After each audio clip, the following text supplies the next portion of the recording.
हरे कृष्णा। क्या आप जानते हैं कि भगवान श्री जगन्नाथ अपने भक्तों को दर्शन देने के लिए कभी कभी रथ यात्रा के सिवा भी बाहर आ जाते हैं? नहीं तो चलिए, आज हम जगन्नाथ जी के एक ऐसे ही शुद्ध भक्त की कथा सुनते हैं जिनके साथ भगवान श्री जगन्नाथ जी का आदान प्रदान अद्वितीय रहा है।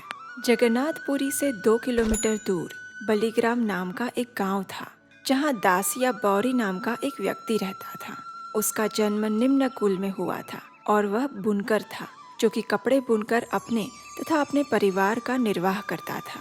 उनकी आर्थिक स्थिति इतनी अच्छी नहीं थी, लेकिन दासिया बौरी में एक विशेषता ऐसी थी जिसने उन्हें निम्न कुल से भक्ति के सर्वोच्च पद पर स्थापित कर दिया। उत्सवों के समय में दासिया अपने गांव के ब्राह्मणों के घर जाया करते थे। वहां भगवान की कथा और कीर्तन सुनते थे। शुरुआत में वे अत्यंत अज्ञानी थे और वे पाप और पुण्य में कोई भेद नहीं जानते थे, लेकिन धीरे धीरे ब्राह्मणों के संग में रहते हुए, भगवान की कथा और कीर्तन का श्रवण करते हुए उनके जीवन में अद्भुत परिवर्तन आया। एक समय ऐसा आया जब उन्होंने गुरु स्वीकार किए, कंठी माला धारण की, तिलक लगाने लगे और भगवान के पवित्र नाम का जाप करने लगे। काल चक्र के साथ बहते हुए दासिया के जीवन में भगवान के प्रति अप्रतिम प्रेम की धारा बहने लगी। वे सदैव सोचते और भगवान से प्रार्थना करते, हे प्रभु, दैव ने मुझे निम्न कुल में जन्म दिया है, तो किस प्रकार मैं इस शरीर में रहते हुए आपकी शुद्ध भक्ति प्राप्त कर पाऊंगा। इस प्रकार जीवन यापन करते हुए एक बार रथ यात्रा का समय आया। देश के विभिन्न क्षेत्रों से हजारों लोग भगवान जगन्नाथ जी के दर्शन करने के लिए पुरी की ओर निकल पड़े। दासिया बौरी ने भी सोचा कि मुझे भी अपने भगवान के दर्शन करने के लिए जगन्नाथ पुरी जाना चाहिए। ये सोचकर वे तो अपने गांव के अन्य लोगों के साथ निकल पड़े श्री क्षेत्र जगन्नाथपुरी के लिए। रथ यात्रा के दिन पुरी पहुंचते ही दासिया ने मुख्य मार्ग पर जगन्नाथ, बलदेव और सुभद्रा जी के रथ के दर्शन किए और वे भगवान जगन्नाथ जी के रथ नंदी घोष के सामने जाकर खड़े हो गए। रथ पर सवार पतित पावन भगवान श्री जगन्नाथ जी को देखकर दासिया बौरी के अंदर हर्ष की लहरें उठने लगी। वे बार बार भगवान के सुंदर श्रीमुख के दर्शन करके उन्हें दंडवत प्रणाम करने लगे। उनके हर्ष और प्रसन्नता की कोई सीमा न रही। उनकी आंखों से हर्ष के अश्रु प्रवाहित होने लगे और उन्होंने इस प्रकार प्रार्थना की, पतित पावन हेतु तव अवतार, मौसम पतिता प्रभु न पाइबे यार। हे मेरे प्रभु जगन्नाथ, मैं इस विश्व में सबसे अधम जीव हूँ। कृपया मेरा तिरस्कार ना करें, मुझ पर दया करें और मेरे हृदय में दिव्य ज्ञान का प्रकाश प्रज्वलित करें। आप तो पतित पावन के नाम से जाने जाते हैं। हे भगवान, मेरा उद्धार करें। इस प्रकार वे भगवान जगन्नाथ जी को अपनी गदगद वाणी से प्रार्थना करके, अनेक बार उन्हें दंडवत प्रणाम करके वापस अपने गांव आ गए। घर आने के बाद उनकी पत्नी ने उन्हें भोजन ग्रहण करने के लिए बुलाया।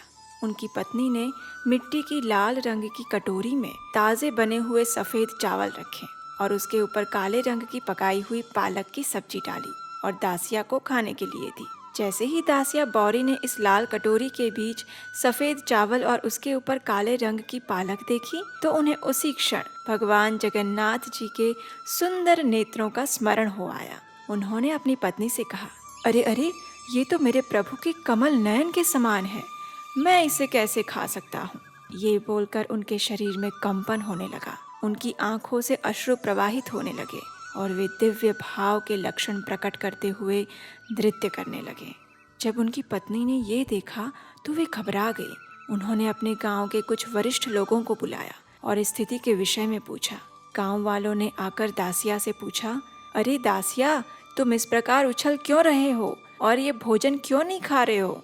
तो दासिया ने उत्तर देते हुए कहा, ये भोजन बिल्कुल मेरे प्रभु के कमल नेत्र के समान दिख रहा है, मैं इसे कैसे खा सकता हूँ। ये बोलकर फिर से दासिया दिव्य भाव आवेश में आकर भगवान श्री जगन्नाथ जी का नाम पुकारते हुए नृत्य करने लगे। जब गांव वालों ने ये सुना तो दासिया की भगवान के प्रति भक्ति को देखकर वे आश्चर्यचकित हो गए। उन्होंने दासिया की पत्नी को कहा कि वो चावल और पालक को अलग करके दासिया को दे। जब उन्होंने ऐसा दिया तो दासिया ने प्रसन्नतापूर्वक उस प्रसाद को ग्रहण कर लिया। उसी दिन से दासिया के मन में भगवान के प्रति भक्ति की लहरें और गहरी होती गई। वे अत्यंत शांत, प्रसन्न और संतुष्ट हो गए।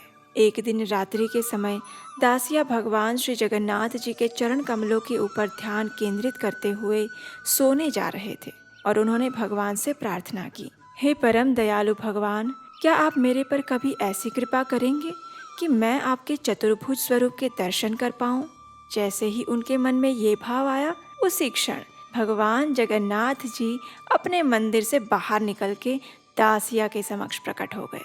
दासिया ने मन भर कर भगवान जगन्नाथ जी के सुंदर स्वरूप के दर्शन किए और प्रार्थना करते हुए कहा, हे प्रभु, आपके जिस स्वरूप के मैंने रथ पर दर्शन किए थे, वही आप मेरे सामने साक्षात दर्शन दे रहे हैं। स्वयं ब्रह्मा और देवी देवता भी सदैव आपके चरण कमल पर ध्यान धरते हैं, लेकिन आपके दर्शन प्राप्त नहीं कर पाते।